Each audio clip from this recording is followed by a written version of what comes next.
My name is Samuel Edmond John Norman. I am a creative art teacher of St.Bernadette School at Dansoman SSNIT Flats.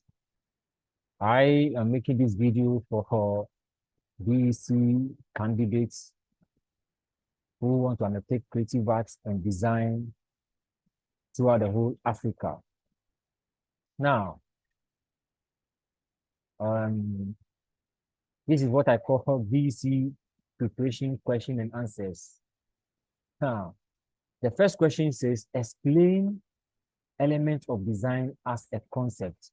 Now, when we talk of elements of design, we are talking about the fundamental aspect of any visual design, which includes lines, dots, shapes, forms, lines, textures. We also have even color. We also have color. Now, so that is the answer for question 1A. And your question 1B, you say define 4 elements of design you know. Now, one of the elements of design is what we call lines. Now, what are lines? Lines are the path made by a moving object. The path made by a moving object. Example, you have vertical lines, you have horizontal lines, you have diagonal lines, and so on and so forth. Now, the question 1C says, identify any 4 types of lines. Identify any 4 types of lines. Now, look at the different types of lines we have available. We have thick line, we have thin line, we have diagonal line, we have vertical line, we have horizontal line, we have dashed line, we have dotted line, we have zigzag line, we have spiral line, and we have wavy line. So these are examples of the types of lines we have available. Now, the question 1CI says, identify the symbolism and uses of 6 types of lines you know. Now, when we come to horizontal lines, horizontal line symbolizes motionless. It also symbolizes or mean rest. It also mean peace. It also mean calmness. Now, what are the uses of horizontal lines? Horizontal lines are used for drawing the x-axis of a graph. They can also be used for drawing grid lines, drawing portrait drawing. They are also used for demarcating plots of land or for marking garden beds and so on and so forth. Now, let's go to vertical lines. It's symbolism. Symbolism of vertical line means uprightness. It also means stable or stability. It also means firmness or unmovable. Now, let's go to uses of vertical line. They are used for drawing the x-axis of a graph. They are also used for marking lines on a wall. They can also be used for drawing grid lines, drawing portrait drawing, and also for drawing columns in an architectural draftsmanship or designing, and so on and so forth. Now, let's come to diagonal lines. Diagonal lines means movement. It also stands for weakness because the diagonal line still look as if it is slanted. So it also means unstableness. It also means falling. It also means tension. So these are some of the symbolism or the meaning of diagonal line. Then its uses. Diagonal lines can be used for creating dynamic movement. Diagonal lines can also be used for creating sense of energy in the composition, and also diagonal lines can also be used for connecting 2 vertices together. So these are some of the uses of diagonal lines. Now let's come to zigzag lines. Zigzag lines symbolize crookedness, haphazard, and they can also be used for issuing warning. Zigzag also means movement. Now, let's come to its uses. Zigzag lines can be used for prohibiting parking on roads, and also for prohibiting overtaking on roads. Now, let's come to spiral or spiral lines. Spiral lines symbolizes force. It also means journey of life. It also means change of life. It also means evolution or revolution. Now, spiral lines can also be used for depicting whirlwinds. It can also be used for drawing spinning actions or for drawing tornadoes. Now, let's come to wavy lines. Wavy lines symbolize peaceful movement. It can also symbolize flotation or fluidity, shaking or sound. Now, uses of wavy lines. Wavy lines can also be used for creating a sense of rhythm. Wavy lines can also be used for creating a sense of harmony. Wavy lines can also be used for creating sound waves. Now let's come to curved lines. Curved lines symbolize comfort. Curved lines also means ease.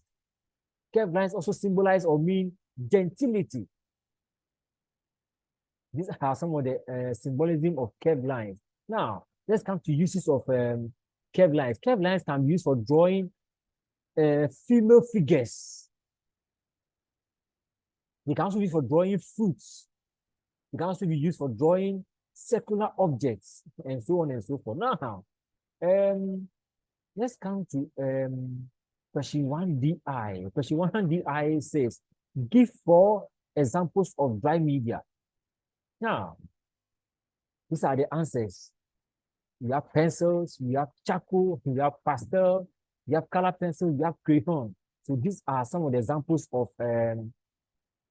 dry medias. Now, let's come to question 1DII. Question 1DII. It's asking us a simple question. It says differentiate between medias and mediums. Now, in art, when we talk about medias, we are talking about tools and materials that are applied on mediums or surfaces.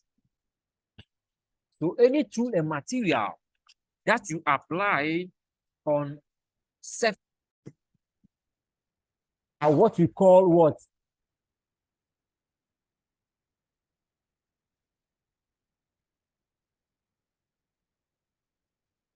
Are what you call medias.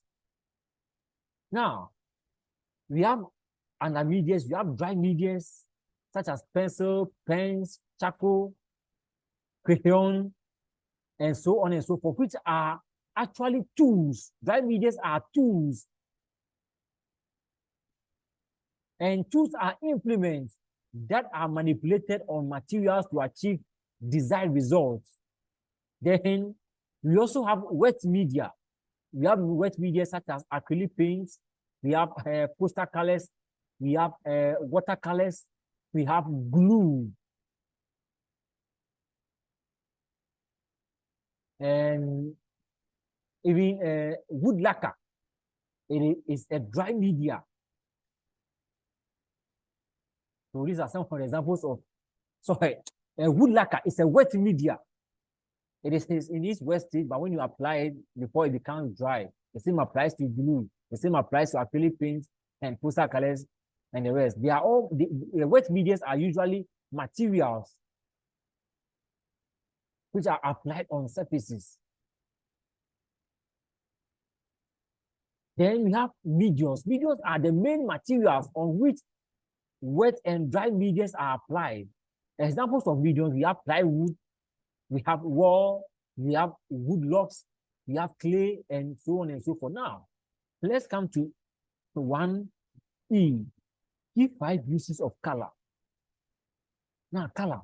Color is used to enhance meaning of an artwork.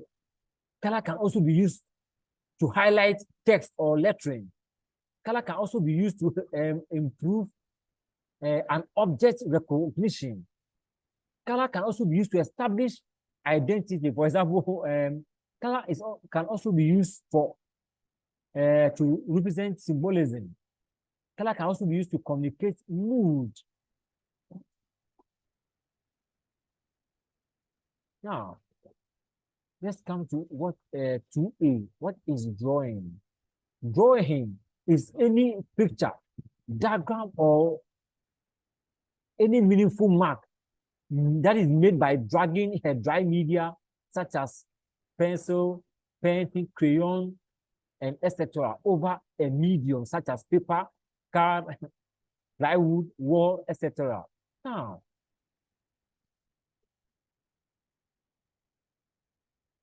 these are a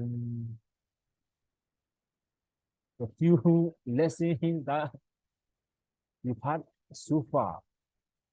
Now, what have you learned so far? Now, write down this question for me and try and answer them without looking on the answers. Explain elements of design as a concept. Now, the next question, define 4 elements of design you know. Now, the next question, identify any 4 types of lines you know. The next question, identify the symbolism and uses of 6 types of lines you know. The next question, give 4 examples of dry media. Then the next question is differentiate between medias and mediums.